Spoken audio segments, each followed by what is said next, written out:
ਸਤਿ ਸ਼੍ਰੀ ਅਕਾਲ ਜੀ।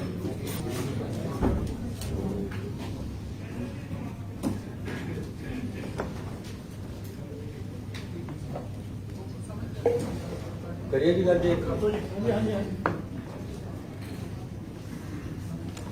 सारे पत्रकार साहबान का मैं स्वागत करदा। ऐसी अज कैबिनेट दे विच कुछ महत्वपूर्ण फैसले शहरां दे पिंडां दे लोकां वास्ते अच्छे फैसले लए। मैं जब ओपोजिशन लीडर सीगा तो साडे एक पिंड है सिंह माजरा, उत्थे मैनू बीबियां ने रोक लिया। आखे जी 4 दिन हो गए साडे पिंड दे विच पानी नहीं आया। खबर लगी सी, गया मैं वैसे तां सी उत्थे, बीबियां ने रोक लिया मैनू कि जी साडा कनैक्शन कट हो गया है, ਜਿਹੜਾ ਸਾਡਾ ਪਿੰਡ ਦਾ ਟਿਊਬਲ ਹੈ ਉਹਦਾ ਸਾਡਾ ਬਕਾਇਆ ਜਮਾ ਨਹੀਂ ਹੋਇਆ, ਇਸ ਕਰਕੇ ਸਾਡਾ ਕਨੈਕਸ਼ਨ ਕੱਟਿਆ ਗਿਆ। ਸਾਡਾ ਤਾਂ ਪਾਣੀ ਰੁਕਿਆ ਹੋਇਆ, ਸਾਨੂੰ ਨਹਾਉਣ ਤੇ ਔਖੇ ਹੈ। ਕਾਰਨ ਕਿਆ ਸੀ ਕਿ ਪਿੰਡ ਦੀ ਪੰਚਾਇਤ ਟੈਂਕੀ ਨੂੰ ਚਲਾਉਂਦੀ ਹੈ। ਟੈਂਕੀ ਦਾ ਬਿੱਲ ਕਾਫੀ ਸਮੇਂ ਤੋਂ ਲਮਕਿਆ ਹੋਇਆ ਸੀ, ਪਿੰਡ ਸਮਰਥ ਨਹੀਂ ਸੀ ਜਮਾ ਕਰਾਉਣ ਦੇ, और बिजली वाले कनैक्शन कट गए। सरकार अकाली दल की सी, तो तुसी उन्हां दिनां शायद फोटो भी अखबारां देखी होवे।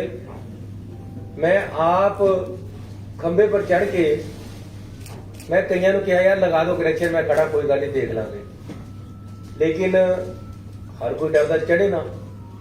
सरपंच नूं कहा होवे ना, मैं भी नहीं चढ़दा जी। अल्टीमेटली पानी तो पिंड च पहुंचाना सी, मैं आप खंबे पर चढ़ के उन्हां दा कनैक्शन लगाया। ये 2016 की गल है, जब मैं ओपोजिशन लीडर सी।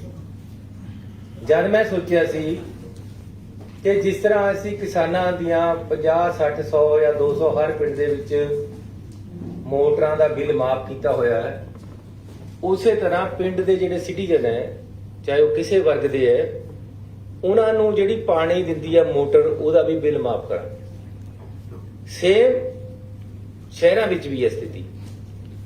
ਸੋ ਅੱਜ ਅਸੀਂ ਇੱਕ ਮਹੱਤਵਪੂਰਨ ਫੈਸਲੇ ਦੇ ਨਾਲ ਸ਼ਹਿਰਾਂ ਦੇ ਵਿੱਚ ਜਿਹੜੇ ਪਾਣੀ ਦੇ ਰੇਟ ਆ ਉਹ ਫਲੈਟ ਰੇਟ ਕੀਤਾ ਹੈ, ਤੇ ਉਹਦੇ ਵਿੱਚ 700 ਕਰੋੜ ਰੁਪਏ ਦੇ ਬਕਾਏ ਹੈ ਜਿਹੜੇ ਲੋਕਾਂ ਦੇ ਖੜੇ ਹੈ। 700 ਕਰੋੜ ਸਮਰਥ ਨਾ ਹੋਣ ਕਰਕੇ ਦੇ ਨਹੀਂ ਰਹੇ ਲੋਕ, ਇਸ ਕਰਕੇ ਅਸੀਂ ਉਹ 700 ਕਰੋੜ ਰੁਪਏ ਪਰ ਅੱਜ ਲੀਕ ਮਾਰ ਰਹੇ ਹਾਂ। ਪੁਰਾਣੇ ਪਾਣੀ ਦੇ ਬਕਾਏ ਸਾਰੇ ਸ਼ਹਿਰਾਂ ਦੇ ਮਾਫ ਕਰ ਰਹੇ ਹਾਂ।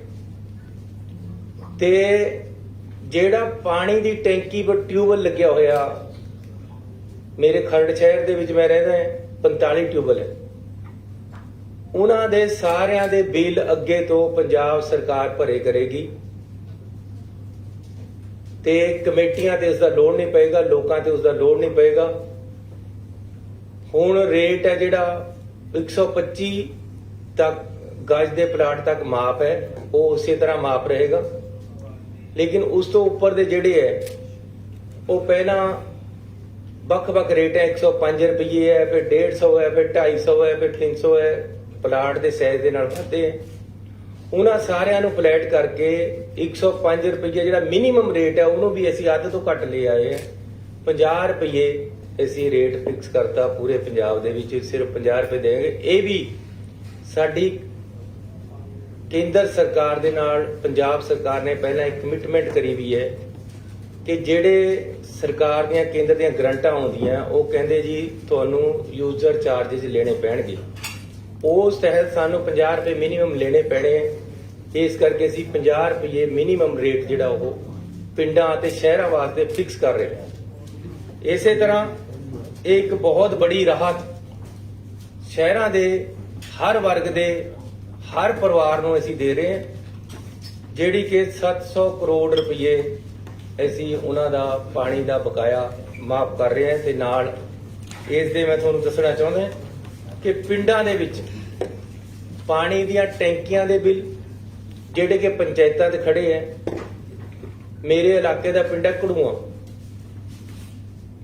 1 ਕਰੋੜ ਰੁਪਈਆ ਉਹਨਾਂ ਦਾ ਪਾਣੀ ਦਾ ਬਕਾਇਆ ਬਿੱਲ ਖੜਾ ਹੈ, ਬਿਜਲੀ ਦਾ, ਟਿਊਬਵੈੱਲ ਦਾ, ਉਹਨਾਂ ਦੇ ਟਿਊਬਵੈੱਲਾਂ ਦਾ 10-15 ਸਾਲ ਤੇ ਜਮਾ ਨਹੀਂ ਹੋ ਰਿਹਾ।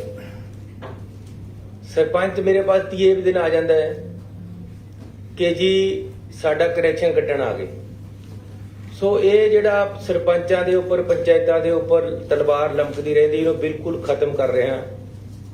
ਸਾਡੀ ਕੈਬਨਿਟ ਨੇ ਫੈਸਲਾ ਕਰ ਲਿਆ, FM ਸਾਹਿਬ ਨੇ ਮਨਜ਼ੂਰੀ ਦਿੱਤੀ ਹੈ ਤੇ ਅਸੀਂ 1168 ਕਰੋੜ ਰੁਪਏ ਦੇ ਬਿਜਲੀ ਦੇ ਬਕਾਏ ਬਿੱਲ ਮਾਫ ਕਰ ਰਹੇ ਹਾਂ ਪੰਚਾਇਤਾਂ ਦੇ, ਪਿੰਡਾਂ ਦੇ ਲੋਕਾਂ ਨੂੰ ਰਾਹਤ ਦੇਣ ਵਾਸਤੇ। ਇਹਦੇ ਨਾਲ ਹੀ ਪਿਛਲੇ ਬਿੱਲ ਤੱਕ ਦਾ ਜਿੰਨਾ ਬਕਾਇਆ ਹੈ ਪਿੰਡਾਂ ਦੇ ਲੋਕਾਂ ਦਾ, ਜਿਸ ਤਰ੍ਹਾਂ ਸ਼ਹਿਰਾਂ ਦੇ ਲੋਕਾਂ ਦਾ ਮਾਫ ਕੀਤਾ ਹੈ, ਚਾਹੇ ਉਹ ਕਿਸੇ ਵਰਗ ਦੇ ਹੈ। ਮੈਂ ਕਲੀਅਰ ਕਰ ਦਵਾਂ, ਆਮ ਤੌਰ ਤੇ ਫਿਰ ਕਹਿ ਦਿੰਦੇ ਜੀ ਇਹ ਤਾਂ ਫਲਾਣੇ ਦੇ ਕੀਤੇ, ਇਹ ਤਾਂ ਉਹਦੇ ਕੀਤੇ। ਏਦਾਂ ਨਹੀਂ ਹੈ। ਜਿਹੜਾ ਬੰਦਾ ਪਿੰਡ 'ਚ ਵਸ ਰਿਹਾ, ਜਿਹੜਾ ਬੰਦਾ ਸ਼ਹਿਰ 'ਚ ਵਸ ਰਿਹਾ, ਉਹਨਾਂ ਦੇ ਪੁਰਾਣੇ ਬਿਜਲੀ ਦੇ ਬਿੱਲਾਂ ਦੇ ਬਕਾਏ ਆ ਜਿਹੜੇ, ਉਹਨਾਂ ਪਰ ਅੱਜ ਅਸੀਂ ਲਾਈਨ ਮਾਰਤੀ ਹੈ ਕੈਬਨਿਟ ਨੇ। ਉਹਨਾਂ ਤੋਂ ਅੱਗੇ ਤੋਂ ਨਹੀਂ ਵਸੂਲੇ ਜਾਣਗੇ। ਅੱਗੇ ਤੋਂ ਪਹਿਲਾਂ 166 ਰੁਪਏ ਬਿਜਲੀ ਪਾਣੀ ਦਾ ਬਿੱਲ ਆਉਂਦਾ ਹੈ ਹਰ ਪਿੰਡ ਦੇ, ਹਰ ਬਸਿੰਦੇ ਨੂੰ। ਹੁਣ ਅਸੀਂ ਉਹਦਾ ਫਲੈਟ ਰੇਟ ਕਰਤਾ ਹੈ, ਕਿਉਂਕਿ ਬਿਜਲੀ ਦਾ ਜਿਹੜਾ ਬਿੱਲ ਹੈ ਅੱਗੇ ਨੂੰ, ਮੋਟਰ ਜਿਹੜੀ ਚੱਲਦੀ ਹੈ ਉਹਦਾ ਬਿੱਲ ਸਰਕਾਰ ਨੇ ਦੇਣਾ ਅੱਗੇ ਤੋਂ, ਅਸੀਂ ਭਰਾਂਗੇ ਬਿਜਲੀ ਬੋਰਡ ਨੂੰ। ਬਿਜਲੀ ਬੋਰਡ ਨੂੰ ਤਾਂ ਪੈਸੇ ਦੇਣੇ ਪੈਣੇ, ਪੰਜਾਬ ਸਰਕਾਰ ਦੇਗੀ।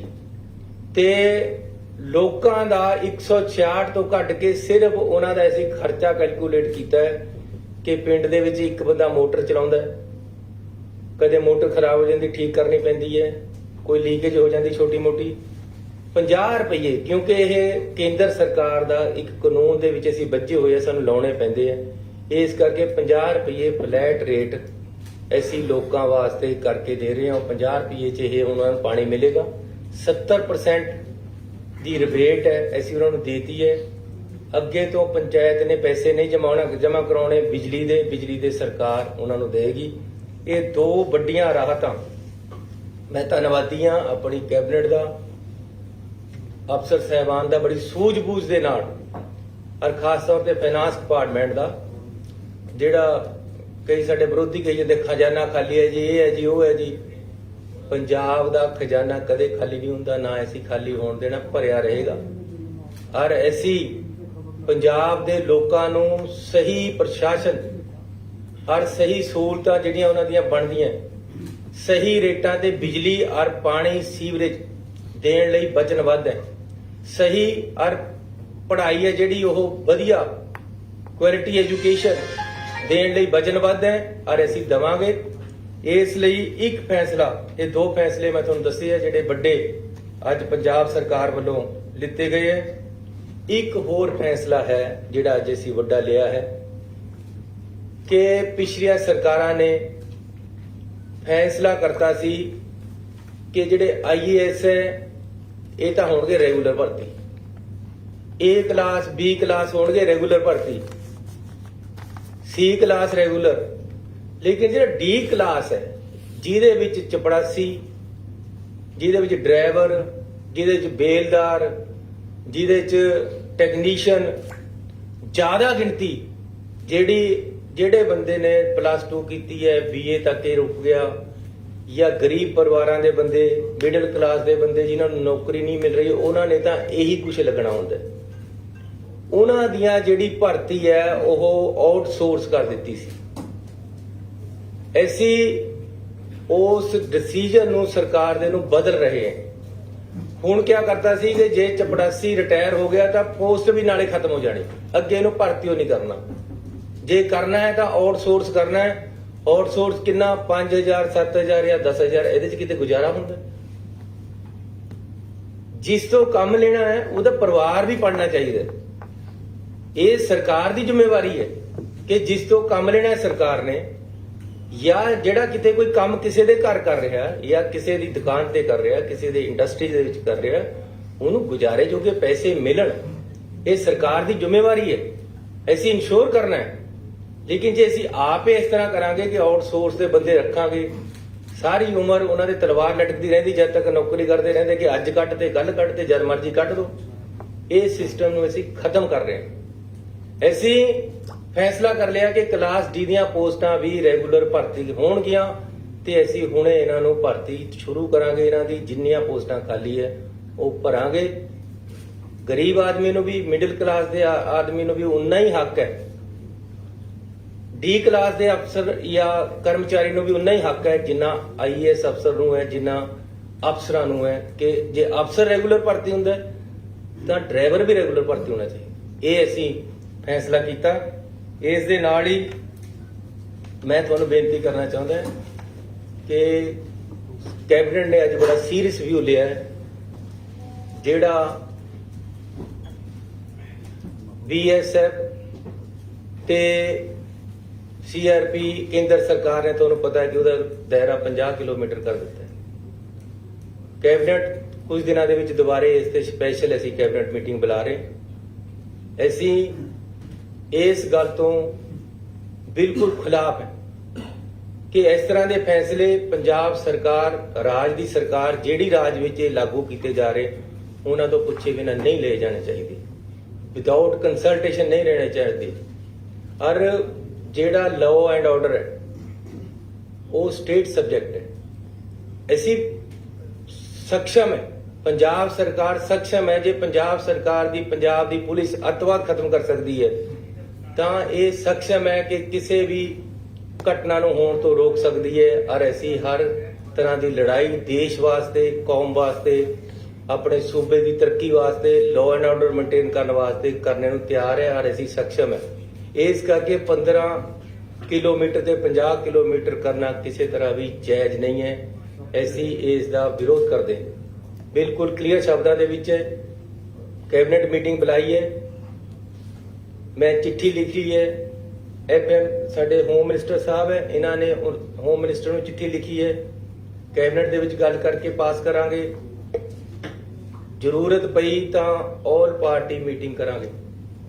ਬਾਕੀ ਪਾਰਟੀਆਂ ਨੂੰ ਵੀ ਨਾਲ ਲੈ ਕੇ ਚੱਲਾਂਗੇ। ਇਹ ਸਾਰੇ ਪੰਜਾਬ ਦੀ ਲੜਾਈ ਹੈ, ਕੱਲੀ ਕਿਸੇ ਇੱਕ ਪਾਰਟੀ ਦੀ ਜਾਂ ਕੱਲੇ ਕਿਸੇ ਸਰਕਾਰ ਦੀ ਲੜਾਈ ਨਹੀਂ ਹੈ। ਇਸ ਕਰਕੇ ਜੇ ਜ਼ਰੂਰਤ ਪਈ, ਨਹੀਂ ਹੋਏਗਾ ਤਾਂ ਸਪੈਸ਼ਲ ਵਿਧਾਨ ਸਭਾ ਦਾ ਸੈਸ਼ਨ ਵੀ ਇਸ ਮੁੱਦੇ ਤੇ ਸੱਦਿਆ ਜਾਏਗਾ। ਨਾਲ ਹੀ ਮੈਂ ਸੁਖਬੀਰ ਬਾਦਲ ਜੀ ਦੀ ਇੱਕ ਪ੍ਰੈਸ ਕਾਨਫਰੰਸ ਦੇਖੀ ਹੈ। ਮੈਂ ਉਹਨਾਂ ਨੂੰ ਬੇਨਤੀ ਕਰਨਾ ਚਾਹੁੰਦਾ ਕਿ ਸੈਂਸਿਟਿਵ ਇਸ਼ੂ ਹੈ, ਪੂਰੇ ਸੂਬੇ ਦੀ ਗੱਲ ਹੈ। ਸੂਬੇ ਦੀ ਜਿਹੜੀ ਜੋ ਇਹਦੇ ਕਨਸਟੀਟਿਊਸ਼ਨਲ ਰਾਈਟ ਹੈ, ਸਟੇਟ ਐਂਡ ਸੈਂਟਰਲ ਸਟੇਟ ਦੇ ਰਿਲੇਸ਼ਨ ਹੈ, ਜੋ ਫੈਡਰਲ ਸਿਸਟਮ ਸਾਡਾ ਕਨਸਟੀਟਿਊਸ਼ਨ ਸਾਨੂੰ ਦਿੰਦਾ ਹੈ, ਉਸ ਦੇ ਅਧਿਕਾਰਾਂ ਦੀ ਗੱਲ ਹੈ। ਇਸ ਕਰਕੇ ਇਸ ਨੂੰ ਭੜਕਾਊ ਸ਼ਬਦਾਂ ਦੇ ਵਿੱਚ ਨਾ ਕਰੋ। ਅਸੀਂ ਪੰਜਾਬ ਦੇ ਵਿੱਚ ਅਮਨ ਸ਼ਾਂਤੀ ਬਹਾਲ ਕਰਨਾ ਸਰਕਾਰ ਦੀ ਜ਼ਿੰਮੇਵਾਰੀ ਹੈ। ਅਸੀਂ ਉਸ ਤੇ ਖੜੇ ਹੈ। ਕਿਸੇ ਤਰ੍ਹਾਂ ਵੀ ਅਸੀਂ ਅਮਨ ਸ਼ਾਂਤੀ ਭੰਗ ਨਹੀਂ ਹੋਣ ਦੇਵਾਂਗੇ।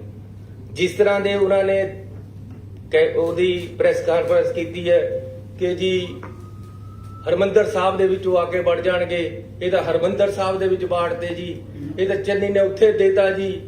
ਉਹ ਯਾਰ ਸਾਨੂੰ ਤਾਂ ਅਗਲੇ ਨੇ ਪੁੱਛਿਆ ਨਹੀਂ। ਇੱਕ ਆਰਡਰ ਕੱਢ ਕੇ ਅਖਬਾਰਾਂ 'ਚੋਂ ਪਤਾ ਲੱਗਿਆ ਕਿ ਇਹ ਆਰਡਰ ਨਿਕਲ ਗਿਆ। ਇਸ ਕਰਕੇ ਇਸ ਤਰ੍ਹਾਂ ਦੀ ਭੜਕਾਹਟ ਸੂਬੇ ਦੇ ਵਿੱਚ ਪਾਉਣ ਦੀ ਜ਼ਰੂਰਤ ਨਹੀਂ ਹੈ। ਸੁਖਬੀਰ ਬਾਦਲ ਜੀ, ਮੈਂ ਤੁਹਾਨੂੰ ਰਿਕੁਐਸਟ ਕਰਾਂਗਾ ਕਿ ਅਸੀਂ ਪਹਿਲਾਂ ਬਹੁਤ ਅੱਤਵਾਦ ਭੋਗ ਚੁੱਕੇ, ਬੜਾ ਨੁਕਸਾਨ ਕੀਤਾ ਹੈ। ਅਕਾਲੀ ਦਲ ਉਸ ਦਾ ਜ਼ਿੰਮੇਵਾਰ ਹੈ ਜਿਹੜਾ ਪੰਜਾਬ ਦੇ ਵਿੱਚ ਪਹਿਲਾਂ ਅੱਤਵਾਦ ਆਇਆ। ਇਹਨਾਂ ਲੋਕਾਂ ਨੇ ਮਰਜੀਵੜੇ ਤਿਆਰ ਕਰਕੇ, ਇਹਨਾਂ ਲੋਕਾਂ ਨੇ ਪਤਾ ਨਹੀਂ ਕਿਆ ਕਿਆ ਕੀਤਾ ਕਿ ਸਾਡੇ ਪੰਜਾਬ ਦੀ ਬਹੁਤ ਜਵਾਨੀ ਦਾ ਕਾਣ ਹੋਇਆ। ਅਸੀਂ ਪੰਜਾਬ ਨੂੰ, ਮੈਂ ਤੁਹਾਨੂੰ ਇਮਾਨਦਾਰੀ ਨਾਲ ਦੱਸਦਾ, ਮੈਂ ਪਿੱਛੇ ਜੇ ਹੋਮ ਮਿਨਿਸਟਰ ਸਾਹਿਬ ਨੂੰ ਮਿਲਿਆ, ਉਹਨਾਂ ਨੂੰ ਮੈਂ ਰਿਕੁਐਸਟ ਕੀਤੀ ਕਿ ਸਰਕਾਰ ਜਿਹੜੀ ਮਰਜ਼ੀ ਆਵੇ, ਮੁੱਖ ਮੰਤਰੀ ਅਗਲਾ ਜਿਹੜਾ ਮਰਜ਼ੀ ਬਣੇ, ਇੱਕ ਮੈਂ ਤੁਹਾਨੂੰ ਰਿਕੁਐਸਟ ਕਰਦਾ ਕਿ ਸਾਡਾ ਅਮਨ ਸ਼ਾਂਤੀ ਔਰ ਆਪਸੀ ਭਾਈਚਾਰਾ ਸਭ ਤੋਂ ਜ਼ਰੂਰੀ ਹੈ। ਪੰਜਾਬ ਦੇ ਵਿੱਚ ਵੱਖ-ਵੱਖ ਧਰਮਾਂ ਦੇ ਵਿੱਚ ਆਪਸੀ ਭਾਈਚਾਰਾ ਕਾਇਮ ਰਹਿਣਾ ਚਾਹੀਦਾ ਹੈ। ਜਾਤ ਬਰਾਦਰੀ ਜਾਂ ਧਰਮਾਂ ਦੇ ਨਾਮ ਤੇ ਸਾਡੇ ਬੰਦਿਆਂ ਨੂੰ ਏਕਤਾ ਹੋਣੀ ਜ਼ਰੂਰੀ ਹੈ।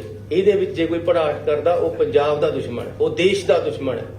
ਇਸ ਕਰਕੇ ਸੁਖਬੀਰ ਬਾਦਲ ਜੀ ਅਨਸੈਸਰੀਲੀ ਬਿਨਾਂ ਮਤਲਬ ਤੇ ਹਰਮੰਦਰ ਸਾਹਿਬ ਦੇ ਵਿੱਚ ਵੜ ਜੇਗੀ ਆ ਕੇ ਦੁਰਗਿਆਣਾ ਮੰਦਿਰ 'ਚ, ਇਹ ਕਿਆ ਮਤਲਬ ਹੈ ਗੱਲਾਂ ਕਰਨ ਦਾ? ਲੜਾਈ ਹੈਗੀ ਹੈ ਫੈਡਰਲ ਸਿਸਟਮ ਦੀ, ਲੜਾਈ ਹੈ ਪੰਜਾਬ ਦੇ ਅਧਿਕਾਰਾਂ ਦੀ, ਲੜਾਈ ਹੈ ਲਾਅ ਐਂਡ ਆਰਡਰ ਦੀ। ਔਰ ਸਰਕਾਰ ਪੰਜਾਬ ਦੀ ਇਸ ਨਾਲ ਪੂਰੀ ਤਰੀਕੇ ਦੇ ਨਾਲ ਕੇਂਦਰ ਸਰਕਾਰ ਨਾਲ ਇਤਫਾਕ ਨਹੀਂ ਰੱਖਦੀ ਕਿ ਜੀ ਇਹਨੂੰ 15 ਕਿਲੋਮੀਟਰ ਤੋਂ 50 ਕਿਲੋਮੀਟਰ ਕਰ ਦਿੱਤਾ ਜਾਵੇ। ਕੋਈ ਜ਼ਰੂਰਤ ਨਹੀਂ ਹੈ। ਮੈਨੂੰ ਇਹ ਕਿਹਾ ਗਿਆ ਜੀ ਡਰੋਨ ਆਉਂਦੇ ਆ ਉਧਰ ਤੇ, ਉਹਨਾਂ ਦੀ ਰੇਂਜ 50 ਕਿਲੋਮੀਟਰ ਹੈ। ਐਂ ਤਾਂ ਉਧਰ ਤੇ ਜਹਾਜ਼ ਵੀ ਆਉਂਦੇ ਆ, ਉਹਨਾਂ ਦੀ ਰੇਟ 200 ਕਿਲੋਮੀਟਰ ਹੈ। ਦਿੱਲੀ ਤੱਕ ਜਾਂਦੀ ਹੈ 250 ਕਿਲੋਮੀਟਰ ਤੱਕ। ਉਧਰ ਤੇ ਹੈਲੀਕਾਪਟਰ ਵੀ ਆ ਸਕਦਾ ਹੈ, ਉਹਦੀ ਰੇਂਜ ਉਸ ਤੋਂ ਵੀ ਜ਼ਿਆਦਾ ਹੁੰਦੀ ਹੈ। ਫਿਰ ਡਰੋਨ ਨੂੰ ਜੇ ਰੋਕਣਾ 5 ਕਿਲੋਮੀਟਰ 'ਚ ਰੋਕ ਲਓ ਨਾ, ਜਿੱਥੇ ਬੈਠੇ ਹੋ। 50 ਕਿਲੋਮੀਟਰ ਤੱਕ ਕਰਕੇ ਰੋਕਣ ਦੀ ਕੀ ਲੋੜ ਹੈ? ਇੱਧਰ ਸਾਡੀ ਪੁਲਿਸ ਬੈਠੀ ਹੈ, ਅਸੀਂ ਰੋਕਾਂਗੇ। ਜੋ ਸਾਡੀ ਡਿਊਟੀ ਅਸੀਂ ਕਰਾਂਗੇ, ਜੋ ਕੇਂਦਰ ਦੀ ਡਿਊਟੀ ਹੈ ਉਹ ਕੇਂਦਰ ਆਪਣੇ ਦਾਇਰੇ ਵਿੱਚ ਰਹਿ ਕੇ ਕਰੇ। ਇੰਨੀਆਂ ਇੱਕ ਮੈਂ ਹੋਰ ਬੇਨਤੀ ਕਰਨੀ ਹੈ ਕਿ ਅੱਜ ਕੈਬਨਿਟ ਨੇ ਫੈਸਲਾ ਲਿਆ ਹੈ ਕਿ ਮੱਖੂ ਪੱਟੀ ਰੇਲ ਲਿੰਕ ਹੈ ਜਿਹੜੀ, ਉਹਦਾ ਮੁਆਵਜ਼ਾ ਜਿਹੜਾ ਉੱਥੇ ਜ਼ਮੀਨ ਅਕਵਾਇਰ ਹੋਣੀ ਹੈ, ਉਹ ਪੰਜਾਬ ਸਰਕਾਰ ਬੜੀ ਛੇਤੀ ਉਹਦਾ ਮੁਆਵਜ਼ਾ ਦੇ ਕੇ ਅੱਜ ਫੈਸਲਾ ਲੈ ਲਿਆ ਕਿ ਮੁਆਵਜ਼ਾ ਦਿੱਤਾ ਜਾਵੇ। ਮੁਆਵਜ਼ਾ ਦੇ ਕੇ ਜ਼ਮੀਨ ਅਸੀਂ ਬੜੀ ਛੇਤੀ ਉਹਨਾਂ ਨੂੰ, ਕੇਂਦਰ ਸਰਕਾਰ ਨੂੰ, ਰੇਲਵੇ ਨੂੰ ਆਪ ਖਰੀਦ ਕੇ ਦੇਵਾਂਗੇ, ਤਾਂ ਕਿ ਇਹ ਜਿਹੜਾ ਰੇਲ ਲਿੰਕ ਹੈ ਜਿਹਦੇ ਨਾਲ ਪੂਰਾ ਦੇਸ਼ ਨਾਲ ਅਸੀਂ ਜੁੜਨਾ, ਜਿਹਦੇ ਨਾਲ ਪੰਜਾਬ ਦੀ ਇਕਨੋਮੀ ਦੇ ਉੱਪਰ ਬਹੁਤ ਬੜਾ ਫਾਇਦੇਮੰਦ ਅਸਰ ਹੋਣਾ, ਇਹ ਵੀ ਅਸੀਂ ਅੱਜ ਫੈਸਲਾ ਕੀਤਾ ਕਿ ਤੁਰੰਤ ਅਸੀਂ ਦੇ ਦੀ। ਤੁਹਾਡਾ ਬਹੁਤ ਬਹੁਤ ਧੰਨਵਾਦ। ਸੀਐਮ ਸਾਹਿਬ ਇਹ ਕਿਹਾ ਜਾ ਰਿਹਾ ਹੈ ਕਿ ਕੈਪਟਨ ਅਮਰਿੰਦਰ ਸਿੰਘ ਕੇਂਦਰ ਨੂੰ ਫਾਈਲਾਂ ਦੇ ਆਏ ਨੇ ਜਿਹੜੀਆਂ ਕੋਈ ਮੰਤਰੀਆਂ ਦੇ ਖਿਲਾਫ ਜਾਂ ਸੀਐਮ ਦੇ ਖਿਲਾਫ, ਇਸ ਕਰਕੇ ਯਾਰ ਜੇ ਇਹਦੇ ਨਾਲ ਸੰਬੰਧਿਤ ਗੱਲ ਕਰੋ ਜਿਹੜੀਆਂ ਮੈਂ 4 ਗੱਲਾਂ ਕੀਤੀਆਂ। ਜਿਹੜਾ ਡੀ ਕਲਾਸ 4th ਕਲਾਸ ਨੂੰ ਕਿਹਾ ਤੁਸੀਂ ਵੀ ਹੁਣ ਰੈਗੂਲਰ ਭਰਤੀ ਕਰਾਂਗੇ, ਜਿਹੜੇ ਪਹਿਲਾਂ ਤੁਸੀਂ ਭਰਤੀ ਕੀਤੀ ਹੋਈ ਉਹ ਫਿਰ ਰੈਗੂਲਰ ਸਮਝੇ ਜਾਣਗੇ। ਜਿਹੜੇ ਕੱਚੇ ਕਰਮਚਾਰੀ ਨੇ ਜੀ, ਜਿਹੜੇ ਪਹਿਲਾਂ ਸੁਣੋ, ਐਸੇ ਹੀ ਕੱਚੇ ਕਰਮਚਾਰੀਆਂ ਦੀ ਪਾਲਿਸੀ ਲੈ ਕੇ ਆ ਰਹੇ, ਉਹਨਾਂ ਨੂੰ ਪੱਕੇ ਕਰਨ ਦੀ ਬੜੀ ਛੇਤੀ ਆ ਜਾਏਗੀ। ਸਾਡੇ ਵੱਲੋਂ ਦਿਨ ਰਾਤ ਮਿਹਨਤ ਔਰ ਕੋਸ਼ਿਸ਼ ਕੀਤੀ ਜਾ ਰਹੀ ਇੰਪਲਾਈਜ਼ ਨੂੰ ਜ਼ਿਆਦਾ ਤੋਂ ਜ਼ਿਆਦਾ ਅਕੋਮੋਡੇਟ ਕਰਨ ਦੀ। ਆਪਣੇ ਵਿੱਤ ਦੇ ਅਨੁਸਾਰ ਅਸੀਂ ਜੋ ਜ਼ਿਆਦਾ ਤੋਂ ਜ਼ਿਆਦਾ ਕਰ ਸਕਦੇ ਉਹ ਕਰਾਂਗੇ। ਸੀਐਮ ਸਾਹਿਬ ਜਿਹੜੇ 4th ਕਲਾਸ ਪਹਿਲਾਂ ਰੱਖੇ ਹੋਏ ਆਪਾਂ ਉਹ ਸਿਸਟਮ ਲਿਆਵਾਂਗੇ ਜੀ, ਉਹਦੇ ਜਿਹੜੇ ਪੱਕੇ ਹੋ ਸਕਦੇ ਉਹਨਾਂ ਨੂੰ ਪੱਕੇ ਕਰਾਂਗੇ। ਅਸੀਂ ਇੱਕ ਆਪਣੀ ਧਾਰਨਾ ਬਣਾਤੀ ਹੈ ਕਿ ਜਿਹੜੀ ਇਹ ਪਿਛਲੀ ਸਰਕਾਰਾਂ ਦੇ ਵਿੱਚ ਹੋਇਆ ਕਿ ਜੀ ਤੁਸੀਂ ਕਲਾਸ ਡੀ ਨੂੰ ਹੀ ਪੱਕੇ ਭਰਤੀ ਨਹੀਂ ਕਰਨਾ, ਇਹ ਅਸੀਂ ਇਸ ਨੂੰ ਗਲਤ ਕਰਾਰ ਦੇ ਕੇ ਅੱਗੇ ਤੋਂ ਪੱਕੇ ਭਰਤੀ ਨਹੀਂ ਕਰਨੀ। ਸੀਐਮ ਸਾਹਿਬ ਡੀ ਤੋਂ ਇਲਾਵਾ ਹੋਰ ਵੀ ਕੱਚੇ ਮੁਲਾਜ਼ਮ ਨੇ ਜਿਹੜੇ ਸਿੱਖਿਆ ਨਹੀਂ, ਮੈਂ ਇਹ ਨਹੀਂ ਕਿਹਾ, ਮੈਂ ਇਹ ਕਿਹਾ ਕਿ ਕਲਾਸ ਡੀ ਨੂੰ ਅਸੀਂ ਪੱਕਾ ਕਰ ਰਹੇ ਹਾਂ। ਬਾਕੀਆਂ ਬਾਰੇ ਚ ਅਸੀਂ ਇੱਕ ਐਕਟ ਲੈ ਕੇ ਆ ਰਹੇ ਹਾਂ, ਉਹਨਾਂ ਸਾਰਿਆਂ ਨੂੰ ਜਿੰਨਾ ਅਸੀਂ ਆਪਣੇ ਵਿੱਤ ਦੇ ਅਨੁਸਾਰ ਪੱਕਾ ਕਰ ਸਕਦੇ ਕਰਨ ਦਾ ਤੁਹਾਨੂੰ ਬੜੀ ਛੇਤੀ ਕਾਨੂੰਨ ਲੈ ਕੇ ਆ। ਜਿਸ ਤਰ੍ਹਾਂ ਕਿ ਪ੍ਰਾਈਵੇਟ ਬਿਲਡਰ ਆਪਣੇ ਮਨਮਾਨੀ ਦੇ ਹਿਸਾਬ ਨਾਲ ਰੇਟ ਵੱਧ, ਪਾਣੀ ਦਾ ਵੀ ਵੱਧ ਲੈਂਦੇ ਨੇ, ਬਿਜਲੀ ਦਾ ਵੀ ਵੱਧ ਲੈਂਦੇ ਨੇ, ਕਿ ਉਹਨਾਂ ਤੇ ਵੀ ਕੋਈ ਲਗਾਮ ਹੋਏਗੀ? ਫਿਲਹਾਲ ਅਸੀਂ ਆਪਣਾ ਜਿਹੜਾ ਸਰਕਾਰੀ ਰੇਟ ਹੈ ਉਹ ਫਿਕਸ ਕਰ ਦਿੱਤਾ ਹੈ। ਜ਼ਿਆਦਾਤਰ ਪਾਣੀ ਸਰਕਾਰੀ ਹੀ ਦਿੱਤਾ ਜਾਂਦਾ ਹੈ। ਜਿਹੜਾ ਪ੍ਰਾਈਵੇਟ ਵਾਲੇ ਹੈ ਉਹ ਆਪਸ ਦੇ ਵਿੱਚ ਸੁਸਾਇਟੀਆਂ ਬਣਾ ਕੇ ਚੱਲਦੇ ਆ, ਉਹ ਉਹਨਾਂ ਦੇ ਆਪਣੇ ਰੇਟ ਹੈ। ਉਹਨਾਂ ਬਾਰੇ ਚ ਇਹਦੇ ਬਾਰੇ ਐਸੀ ਕੋਈ ਹੋ ਨਹੀਂ। ਸੀਐਮ ਸਾਹਿਬ ਰਾਜਮੀਤ ਜੀ ਦੱਸੋ ਸਰ, ਟੋਟਲ ਤੁਹਾਡੀ ਫਾਈਨੈਂਸ਼ੀਅਲ ਲਾਇਬਿਲਿਟੀ ਕਿੰਨੀ ਬਣ ਜਾਏਗੀ ਜੇ ਪਿਛਲਾ ਬਕਾਇਆ ਤੇ ਅਗਲਾ ਫਲੈਟ ਰੇਟ ਕਰਨ ਨਾਲ ਟੋਟਲ ਤੁਹਾਡਾ ਅਮਾਉਂਟ ਸਰਕਾਰ ਤੇ ਕਿੰਨਾ ਵੱਡਾ? ਦੇਖੋ, ਵਿੱਤ ਮੰਤਰੀ ਜੀ ਬੈਠੇ ਹੈ, ਅਸੀਂ ਹਰ ਚੀਜ਼ ਨੂੰ ਨਾਪ ਤੋਲ ਕੇ ਕਰ ਰਹੇ ਹਾਂ। ਕਿਸ ਤਰੀਕੇ ਦੇ ਨਾਲ ਸਰਕਾਰ ਨੂੰ, ਪਬਲਿਕ ਨੂੰ ਸਹੀ ਤਰੀਕੇ ਦੇ ਨਾਲ ਚਲਾਇਆ ਜਾ ਸਕਦਾ, ਕਿਸ ਤਰੀਕੇ ਦੇ ਨਾਲ ਪਬਲਿਕ ਨੂੰ ਸਹੀ ਰਾਹ ਦੇ ਦਿੱਤੀ ਜਾ ਸਕਦੀ ਹੈ।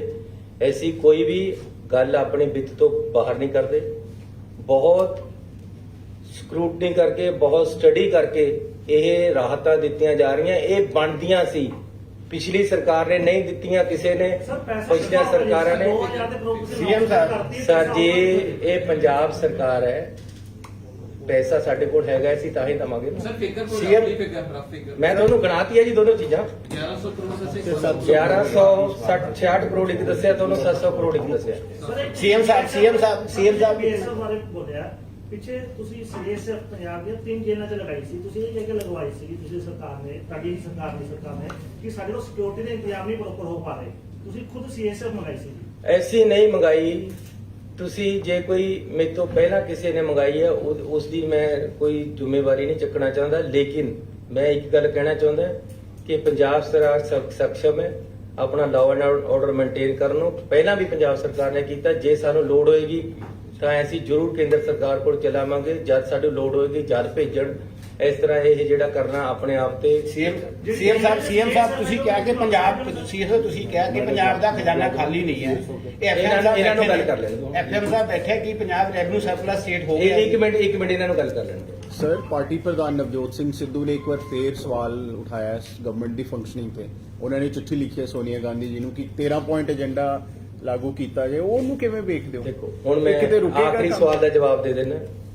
13 ਪੁਆਇੰਟ ਹੋਣ, 18 ਪੁਆਇੰਟ ਹੋਣ, 21 ਪੁਆਇੰਟ ਹੋ ਗਏ, 24 ਪੁਆਇੰਟ ਹੋਣ, ਜੋ ਏਜੰਡਾ ਹੈ ਐਸਸੀਓ ਇਨ ਬਿਨ ਲਾਗੂ ਕਰ ਰਹੇ हैं। ਕੋਈ ਵੀ ਪੁਆਇੰਟ ਬਾਹਰ ਨਹੀਂ ਰਹੇਗਾ। ਨਵਜੋਤ ਸਿੰਘ ਸਿੱਧੂ ਜੀ, ਜੇ ਤੁਹਾਨੂੰ ਲੱਗਦਾ ਹੈ ਕਿ ਕੋਈ ਸਾਡੇ 'ਚ ਫਰਕ ਹੈ, ਮੈਂ ਅਗਲੀ ਮੀਟਿੰਗ 'ਚ ਇੱਥੇ ਬਿਠਾ ਲਾਂਗਾ ਉਹਨਾਂ ਨੂੰ। ਏਕਤਾ ਦੇ ਨਾਲ ਸਾਰਾ ਕੁਝ ਚੱਲ ਰਿਹਾ ਹੈ ਹਰ ਸਿਸਟਮ ਦੇ ਵਿੱਚ। ਠੀਕ ਹੈ, ਉਹਨਾਂ ਨੇ ਇਸ਼ੂ ਉਠਾਏ ਹੈ। ਹਰ ਐਸਸੀਓ ਇਸ਼ੂਜ਼ ਨੂੰ ਪਾਰਟੀ ਪ੍ਰਧਾਨ ਦਾ ਰਾਈਟ ਹੈ ਕਿ ਉਹ ਉਠਾਵੇ ਤੇ ਪਾਰਟੀ ਦੀ ਆਈਡੀਓਲੋਜੀ ਨੂੰ ਅਸੀਂ ਇੰਪਲੀਮੈਂਟ ਕਰਨਾ ਹੈ। ਪਾਰਟੀ ਸੁਪਰੀਮ ਹੈ। ਫਿਰ ਮੈਂ ਕਹਿੰਦਾ ਖਜ਼ਾਨਾ ਖਾਲੀ ਹੈ। ਮੇਰੀ ਆਈਡੀਓਲੋਜੀ ਇਹ ਹੈ, ਸੁਣੋ, ਮੇਰੀ ਆਈਡੀਓਲੋਜੀ ਇਹ ਹੈ, ਉਹ ਕਹਿੰਦਾ ਕਰਜ਼ਾ ਸਾਡੇ ਤੇ ਕੋਈ ਗੱਲ ਨਹੀਂ। ਇੱਕ ਉਹਨਾਂ ਦੇ ਉੱਪਰ ਵੀ ਹਾਈ ਕਮਾਂਡ ਹੈ, ਉਹ ਆਪਣੀ ਹਾਈ ਕਮਾਂਡ ਨੂੰ ਦੱਸ ਰਹੇ, ਸਾਨੂੰ ਵੀ ਦੱਸ ਰਹੇ ਨਾਲ। ਅਸੀਂ ਰਲ ਕੇ ਸਾਰੇ ਮੁੱਦੇ ਹੱਲ ਹੋ ਜਾਣੇ ਹੈ। ਇਹ ਗੱਲ ਤੁਹਾਨੂੰ ਮੈਂ ਦੱਸ ਦੇਣਾ ਅੱਜ ਕਿ ਘਰ ਘਰ ਦੇ ਵਿੱਚ ਚੱਲੀ ਗੱਲ, ਸਰਕਾਰ ਕਰੇਗੀ ਮਸਲੇ। ਪੰਜਾਬ ਰੈਵਨਿਊ ਸਰਪਲਸ ਸਟੇਟ ਹੋ ਗਿਆ ਕਿ ਨਹੀਂ?